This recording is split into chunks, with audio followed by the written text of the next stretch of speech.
colhemos lá nos Estados Unidos, esse processo nos Estados Unidos é mais célere. Eles têm um aparato, evidentemente, mais rigoroso, mas é um processo mais célere, bem mais desburocratizado do que é no Brasil. Então, eu queria passar a palavra ao doutor Walter, que tem uma experiência grande nesse sentido, e tem algumas contribuições que vão nos ser muito úteis. Muito obrigado pela sua vinda aqui, doutor. Muito obrigado pelo convite que me foi feito. Eu agradeço imensamente pelo espaço que se abre para o serviço psicossocial, que atua na área de adoção. Eu sou psicólogo-chefe do Serviço de Adoção da Vara da Infância do TJDFT, já há 10 anos, e por estar à frente, mediando a apresentação de crianças cadastradas para adoção a famílias previamente habilitadas, nós temos algumas reflexões acerca da legislação e nesta oportunidade eu gostaria de compartilhar.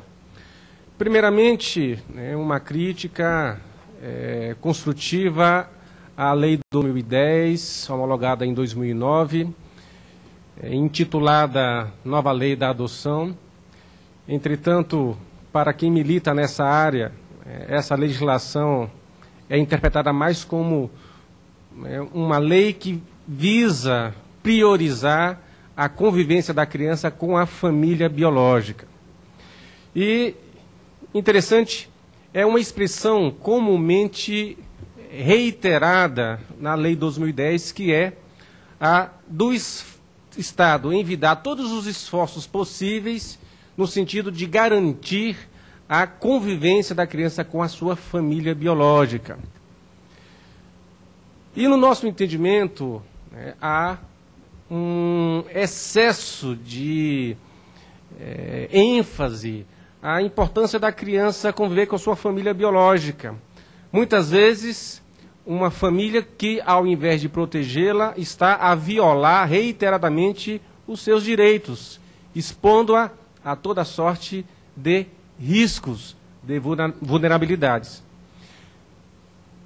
E essa ênfase acaba, no nosso entendimento, resultando em prejuízos incomensuráveis e irreparáveis para uma criança que, em não podendo retornar à sua família biológica, acaba permanecendo por um período indefinido em contexto institucional, em um abrigo. E a lei também é muito clara quando enfatiza que cabe ao Estado envidar os esforços e manejar as políticas necessárias para a erradicação das mazelas naquela constelação familiar que ensejaram a aplicação de uma medida de proteção que resultou na institucionalização da criança. E todos nós sabemos que as políticas públicas têm as suas deficiências, as suas limitações e, por vezes, são ineficazes para o auxílio e restabelecimento das organizações familiares. E essa ênfase acaba também, muitas vezes, a nosso sentir, priorizando os direitos desses adultos que deveriam exercer com cuidado, zelo, responsabilidade, as funções parentais em relação àquela criança.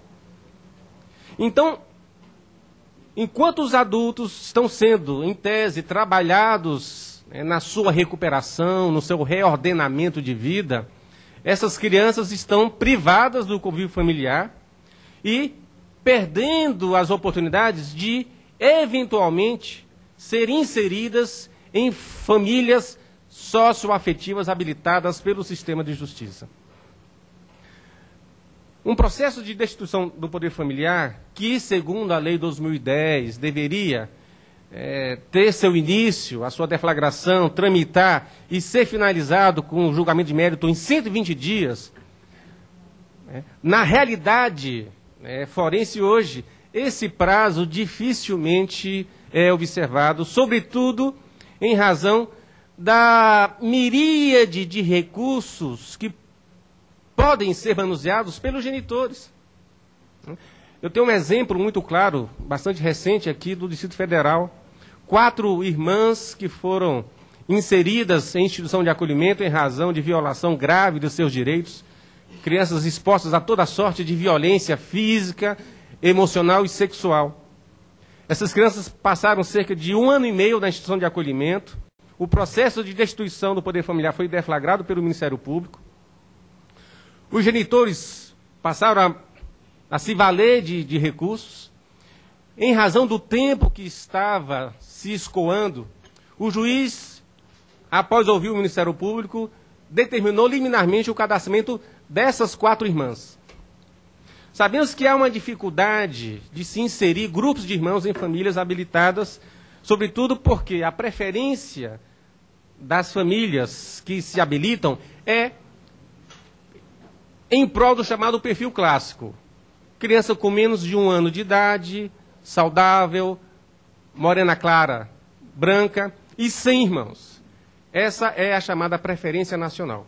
A inserção de grupos de irmãos em famílias habilitadas demanda um trabalho psicossocial bastante gradativo. Entretanto, a equipe psicossocial que lida com a adoção da Vara da Infância aqui de Brasília conseguiu um intento. Entramos em contato com 2 famílias habilitadas que se predispunham a acolher duplas de irmãos. E essas famílias concordaram em acolher as duplas de irmãs e a conservar posteriormente os laços de fraternidade. Muito bem. Houve o estágio de convivência que se mostrou exitoso e essas 2 duplas de irmãs foram liberadas às respectivas famílias e, logo em seguida, as 2 famílias ajuizaram os respectivos processos de adoção. E os processos começaram a tramitar. Entretanto, a ação de destituição também paralelamente tramitava. O genitor biológico foi flagrado na prática de delitos diversos e acabou sendo apenado e inserido no sistema prisional. E até hoje ele está inserido com a previsão de receber progressão de regime já no mês de janeiro próximo. Muito bem. 2 anos e meio de tramitação de processo de adoção. No mês passado, esse genitor entrou com apelação que subiu à 2ª instância e essa apelação resultou no trancamento dos processos de adoção. Veja o efeito psicológico dantesco a circundar a vida das famílias que acolheram essas duplas de irmãs.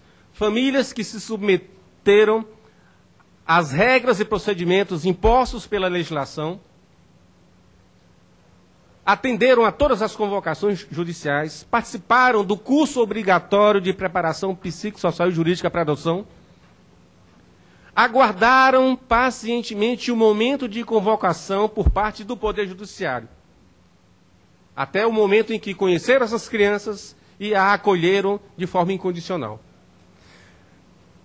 A demora para o deslinde em torno de um processo de destituição do poder familiar repercute de forma perversa na vida de crianças e adolescentes que estão privados do convívio familiar. Então, a legislação, infelizmente, desfavorece a um acolhimento adotivo seguro. As famílias que se habilitam, que vêm a acolher uma criança cadastrada, muitas vezes acabam carregando como uma espada de Damocles sobre a sua cabeça. Sobretudo porque existem lacunas e contradições na legislação. Eu vou citar uma grande contradição. A lei preconiza a que uma mulher ou gestante possa entregar o filho em adoção à Vara da Infância e Juventude. Artigo 13, parágrafo único do Estatuto da Criança e do Adolescente. É uma previsão legal. Muito bem. Essa mulher, cercada de convicção, de certeza, procede a essa entrega de forma legal, segura, e essa criança acaba sendo cadastrada para adoção. E é em seguida apresentada a uma família previamente habilitada. A lei, muito claramente, diz que essa mulher pode manifestar arrependimento quanto ao consentimento daquela entrega até a data de publicação da sentença constitutiva de adoção. Imaginemos que esse processo de adoção dessa criança entregue venha tramitar por 2 anos, 2 anos e meio.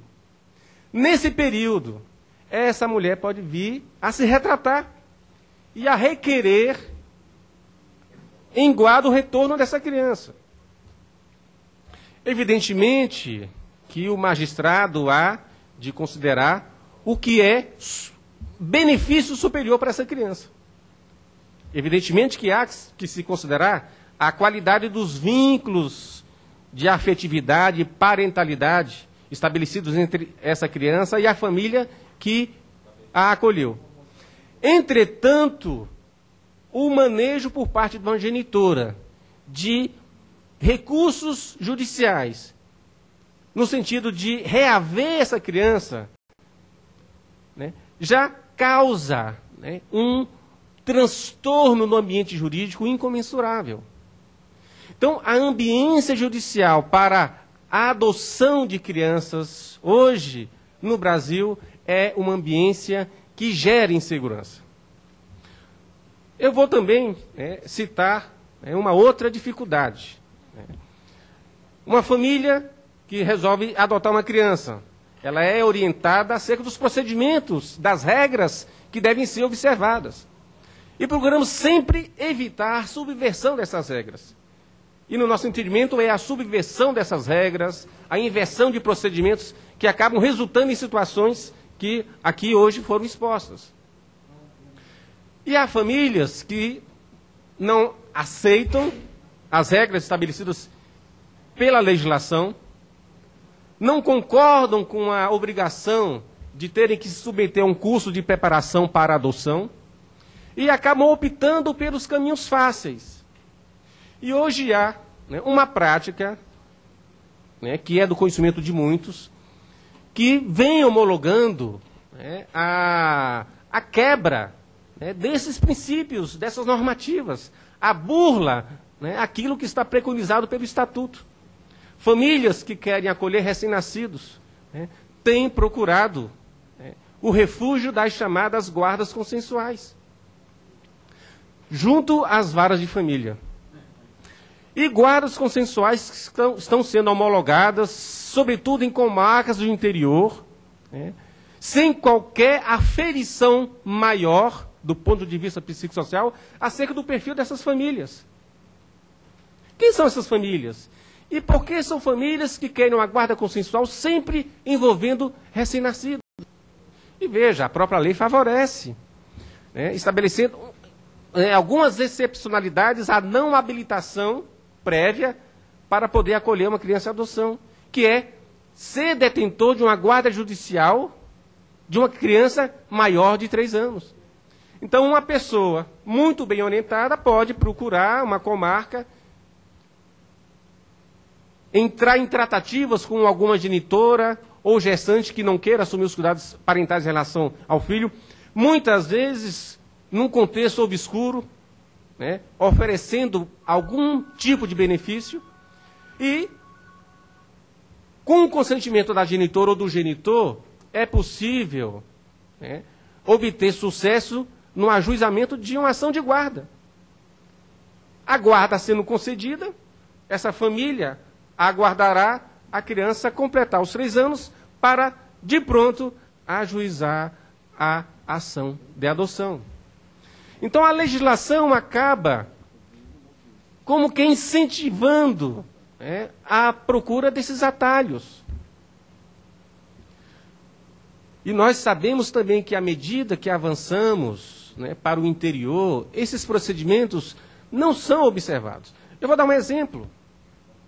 A Resolução 54, homologada pelo CNJ, voltado para o Cadastro Nacional de Adoção, faz um leque de recomendações para os magistrados que atuam nas varas de infância de todo o país. Dentre uma dessas recomendações está a de que a família que queira adotar uma criança estará se habilitando na comarca de seu domicílio. Mas o que nós temos verificado é que famílias que estão residindo em Brasília estão procurando a habilitação para adoção em comarcas do interior e esses pedidos estão sendo deferidos. E daqui a pouco nós recebemos uma carta precatória onde o juiz deprecante requer que aquela família seja submetida a uma avaliação psicossocial. E como cartas precatórias têm preferência na tramitação e no cumprimento do seu objeto, o que acontece é que essas famílias acabam burlando, né, as regras e passando à frente daquelas que estão aqui aguardando o momento da sua habilitação.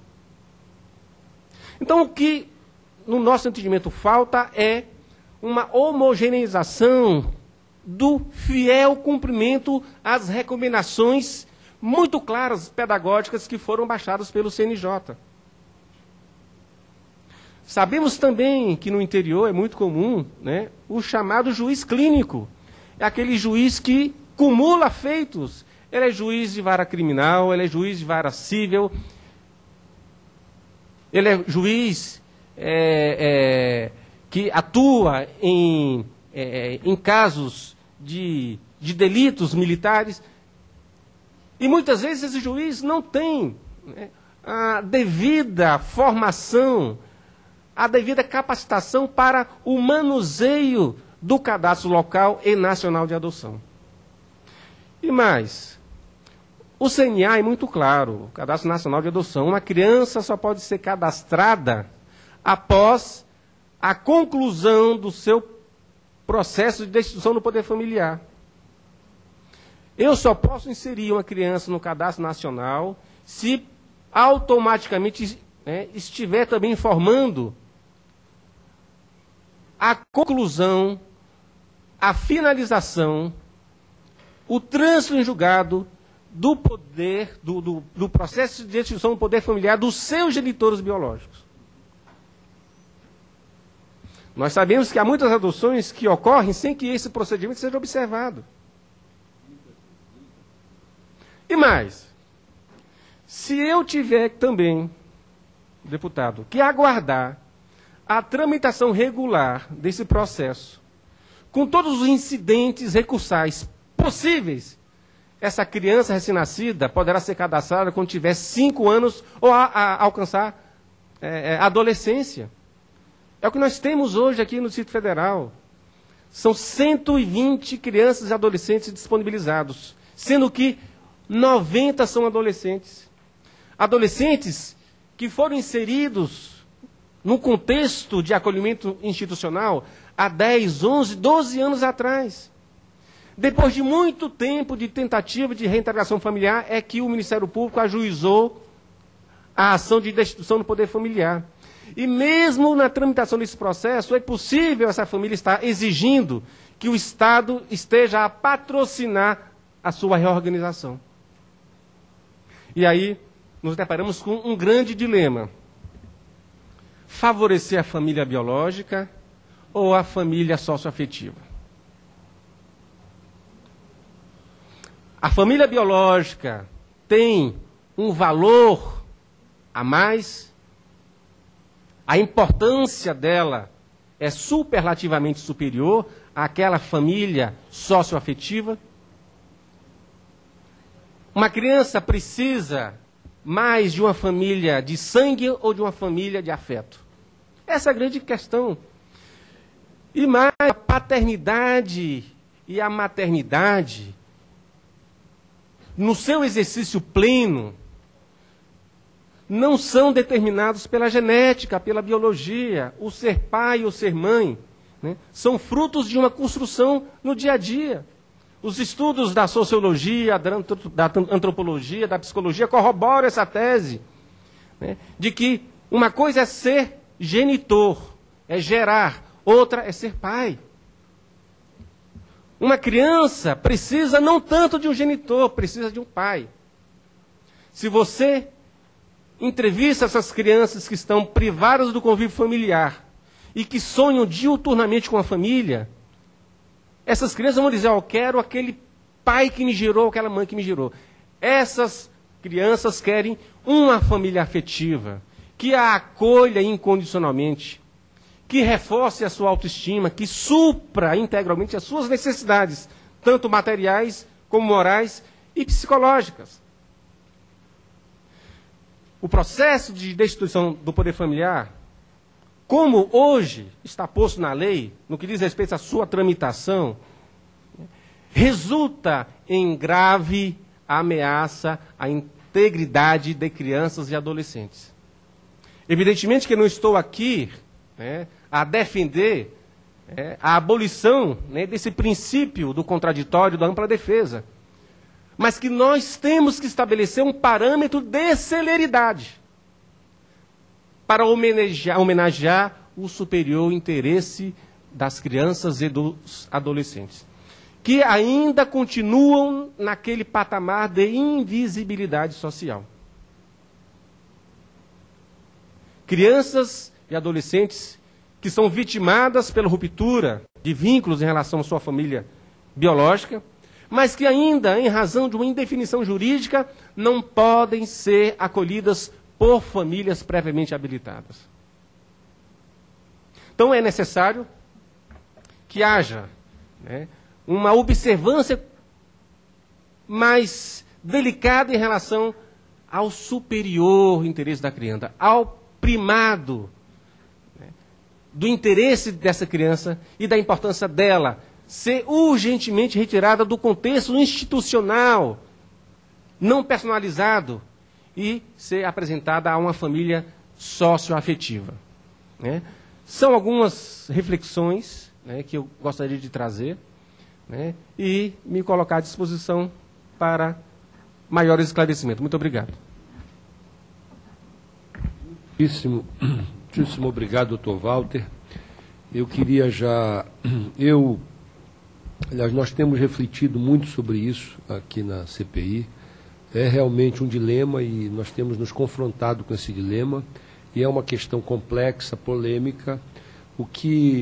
Qual é a primazia dessa relação? Se é a relação sanguínea ou é a relação socioafetiva? Quer dizer, o que é que prevalece? Cada caso é um caso, mas há de se tornar mais ágil essa definição jurídica, qual é o limite que estabelece a ultrapassagem ou a perda do poder familiar de tutela de guarda de uma criança no sentido dos interesses maiores dessa criança, dessa criança ou desse adolescente. E, nesse sentido, eu queria, assim, de forma muito fraterna, intimá-lo.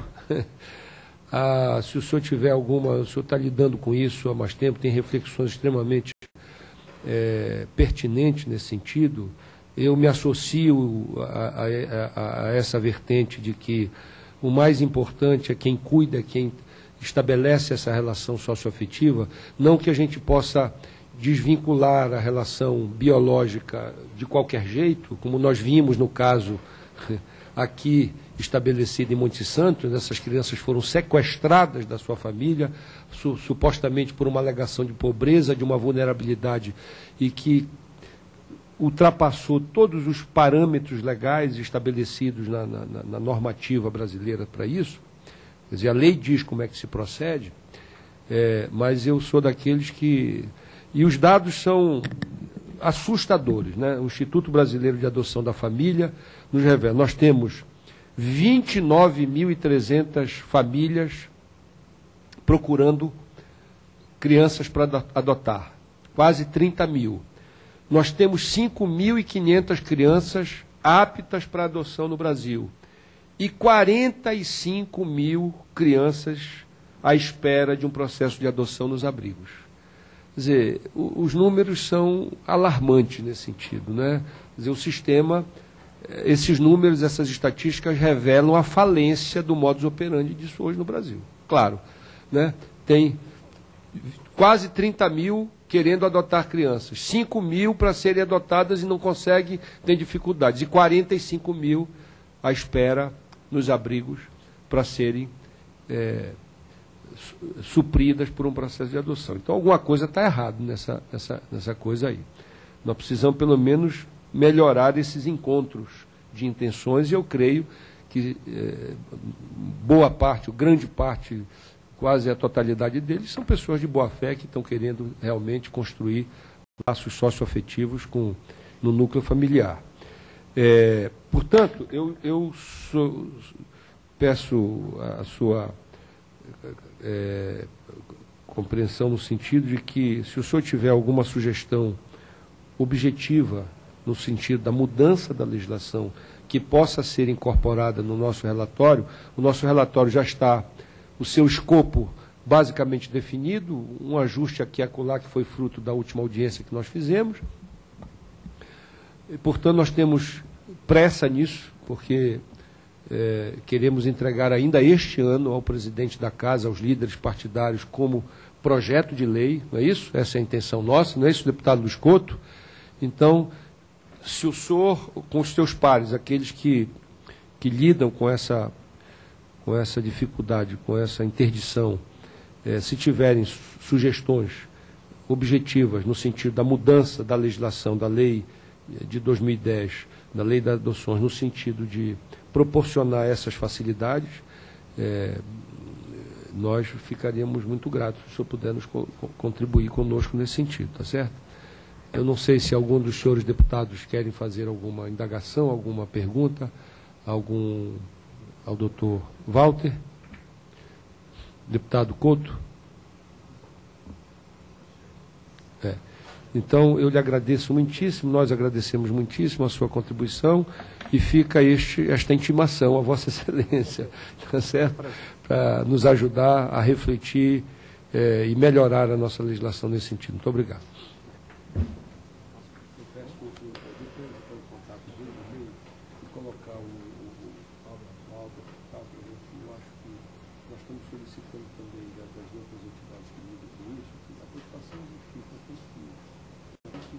Definir mais a normativa, deixar mais claro, dar mais segurança para isso, e também desburocratizar. Muito obrigado. Muito prazer.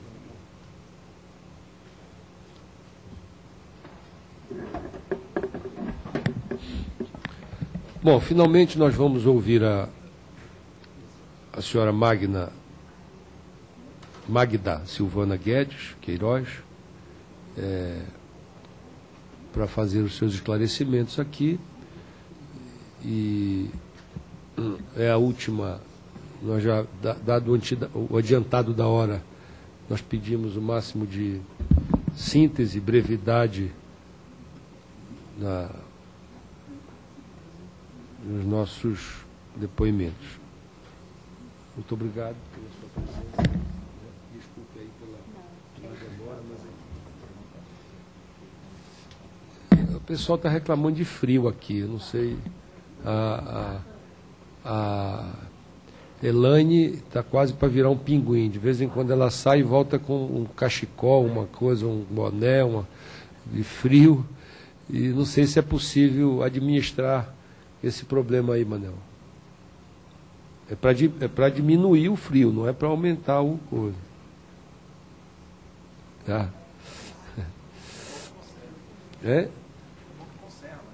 Tá certo. Bom, eu gostaria, doutora Magda, que a senhora pudesse fazer o juramento, que é regimental da nossa CPI, pudesse falar o microfone. Orienta. Faço, sob palavra de honra, a promessa de dizer a verdade do que souber e me for perguntado. Obrigado, doutor.